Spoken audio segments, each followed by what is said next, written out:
नमस्कार दोस्तों। आखिर सांप ने अपना रंग दिखा ही दिया और ये सांप और कोई नहीं बांग्लादेश है। जिस देश के साथ पाकिस्तान ने 1971 में क्या नहीं किया। बांग्लादेश के आजादी के मांग को कुचल डालने के लिए पाकिस्तान आर्मी ने उसके सर्च लाइट ऑपरेशन के तहत करीब 5 लाख बांग्लादेशियों को खत्म कर डाला था। 3 लाख महिलाओं के साथ रेप किया था। बच्चों तक को मारने में उनके हाथ नहीं कांपे। तब अकेले भारत ने बांग्लादेश का साथ दिया और 93,000 पाकिस्तानी आर्मी को युद्ध बंदी बनाकर बांग्लादेश को आजादी दिलवाई। आज उसी पाकिस्तानी आर्मी को बांग्लादेश ने अपनी जमीन पर एंट्री दे दी। फिर से पाकिस्तान से जहाज भर भर कर हथियार ले रहे हैं। मौलवादी कट्टरपंथी लोग पाकिस्तान आर्मी से ट्रेनिंग ले रहे हैं। आज इनको जरा भी शर्म नहीं आई पाकिस्तानी आर्मी को अपने घर में घुसने देने में। आज इन बेईमानों को भारत की कुर्बानी याद नहीं रही। पाकिस्तानी आर्मी का हत्यारा चेहरा याद नहीं आ रहा। बलात्कारी पाकिस्तानी आर्मी का चेहरा याद नहीं रहा। आज जो इनको याद है वो है सिर्फ धर्म, और ये धर्म बांग्लादेश और पाकिस्तान का एक है। अब खुद बांग्लादेश पाकिस्तानी आर्मी से अपने आदमियों का कत्ल करवाएगा। खुद अपनी मां बहनों का पाकिस्तान आर्मी से रेप करवाएगा, क्योंकि धर्म जो एक है। भारत में हिंदू ज्यादा है तो अब भारत उनका दुश्मन है।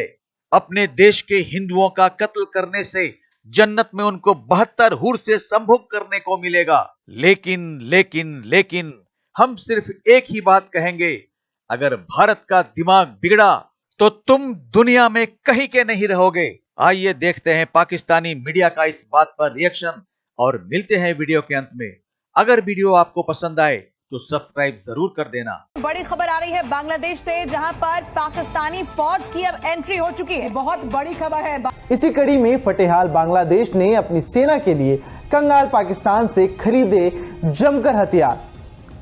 खुलासा यह कि बांग्लादेश में कट्टरपंथियों को हथियार पाकिस्तानी फौज सप्लाई कर रही है। हम बात करना चाहें बांग्लादेश की, बांग्लादेश में जो कुछ हो रहा है, जिस तरह से उनकी केयरटेकर गवर्नमेंट आई है और कहा यह जा रहा था कि इलेक्शंस करा के चले जाएंगे, लेकिन लग ऐसा रहा है जैसे उनका जाने का कोई इरादा नहीं है। इस वक्त के जो केयरटेकर प्राइम मिनिस्टर हैं वो कह रहे हैं कि इकोनॉमी भी ठीक करनी है और भी कई दूसरे इश्यूज का वो जिक्र कर रहे हैं कि वो ठीक करेंगे, उसके बाद इलेक्शंस करवाएंगे। क्या फ्यूचर लग रहा है आपको वहां पर बांग्लादेश में? बिल्कुल, देखो बांग्लादेश की जो स्थिति है बहुत ज्यादा खराब होती जा रही है।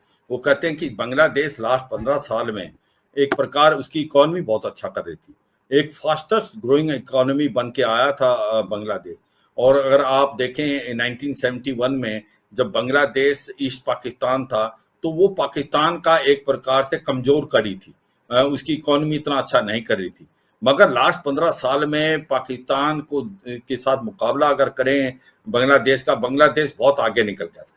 Eight one point of time उसका जो पर कैपिटा इनकम भारत से भी ज्यादा था और उसकी इकोनॉमी इतना अच्छा कर रही थी। उसकी जो टेक्सटाइल इंडस्ट्री है वो भारत से और पाकिस्तान की इंडस्ट्री से भी काफी अच्छा कर रही थी।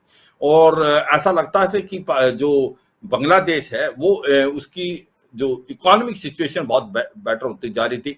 मगर जिस प्रकार से सिचुएशन हुई, शेख हसीना की गवर्नमेंट को बदला गया और उसके पीछे ये सच्चाई है कि इसमें अमेरिका का हाथ था, क्योंकि जो शेख हसीना की गवर्नमेंट थी उसने मार्टिन जो आइलैंड था, सेंट मार्टिन आइलैंड, उसको चाहता था अमेरिका का डीप स्टेट जो एक प्रकार नेवल बेस बनाना चाहता था इंडियन ओशन में, वो नहीं दिया।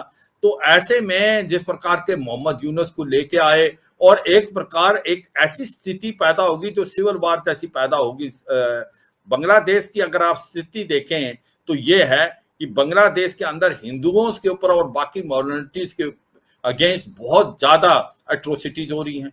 उनको मारा जा रहा है, उनको परसीव किया जा रहा है कि वो अवामी लीग के साथ पक्ष में थे या अवामी लीग के वोटर थे, और उनको डाला जा रहा है कि जैसे वो शेख हसीना के सिंपथाइजर थे और उनको टारगेट किया जा रहा है। जिस प्रकार से लास्ट कुछ महीनों में उनकी प्रॉपर्टी जला दी है, काफी लोग मारे गए हैं। जो इस्कॉन के एक प्रकार से प्रीस्ट थे चिमनॉय कृष्णा दास, उसको जेल में डाल दिया गया, उसको सेडिशन चार्जेस लगा दिए गए एक मॉन्क के ऊपर, और बाकी दूसरे जो प्रीस्ट है उनके ऊपर भी चार्ज लगाए। कहने का मतलब यह है आज की तारीख में बांग्लादेश की स्थिति बहुत खराब है। माइनॉरिटीज के ऊपर बहुत ज्यादा जेनोसाइड हो रहा है, उनको मारा जा रहा है, उनकी प्रॉपर्टी को बर्बाद किया जा रहा है। और ये सच्चाई है कि आज सिचुएशन हाथ में नहीं है मोहम्मद यूनुस के, और ऐसा लगता है कि डीप स्टेट इसका रोल प्ले कर रही है, क्योंकि मोहम्मद यूनुस को अमेरिका की डीप स्टेट ने सिलेक्ट करके भेजा था, मगर आज उनकी हाथ कंट्रोल में चीज नहीं, ये समझ नहीं आ रही क्या वो कंट्रोल कर नहीं सके या करना नहीं चाहते, ये भी बात समझ नहीं आ रही। मगर ये सच्चाई है आज की तारीख में जो बांग्लादेश की इंटरनल सिचुएशन है वो बहुत नाजुक है। वहां पर माइनॉरिटीज जो हैं वो ज्यादा डिस्टर्ब्ड हैं, उनके ऊपर एक प्रकार से वायलेंस इस्तेमाल किया जा रहा है, उनकी प्रॉपर्टी जला दी गई या उनकी प्रॉपर्टी ले ली गई।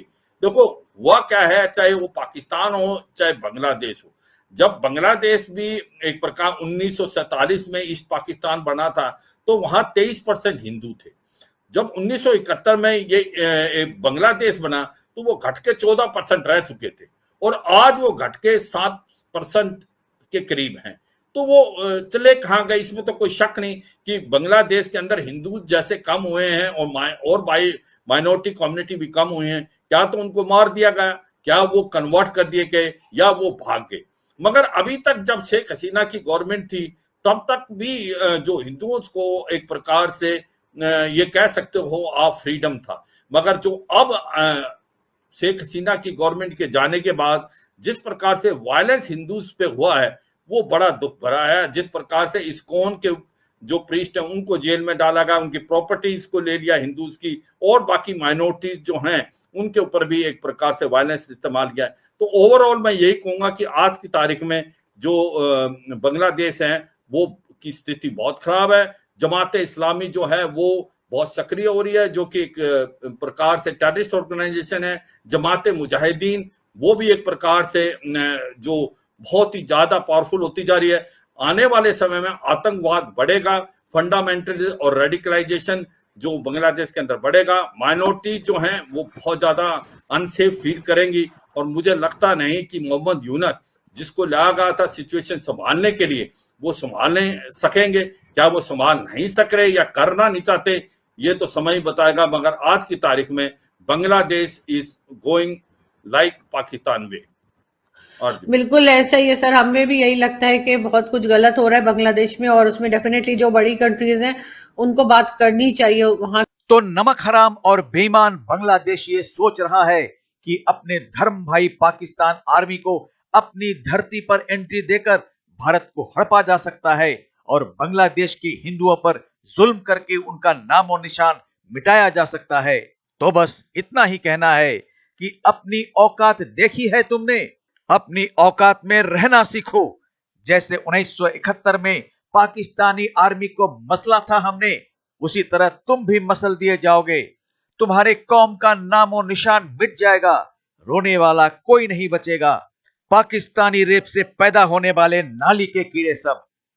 तो आज बस इतना ही, मिलते हैं अगली वीडियो में। तब तक जय हिंद, जय भारत।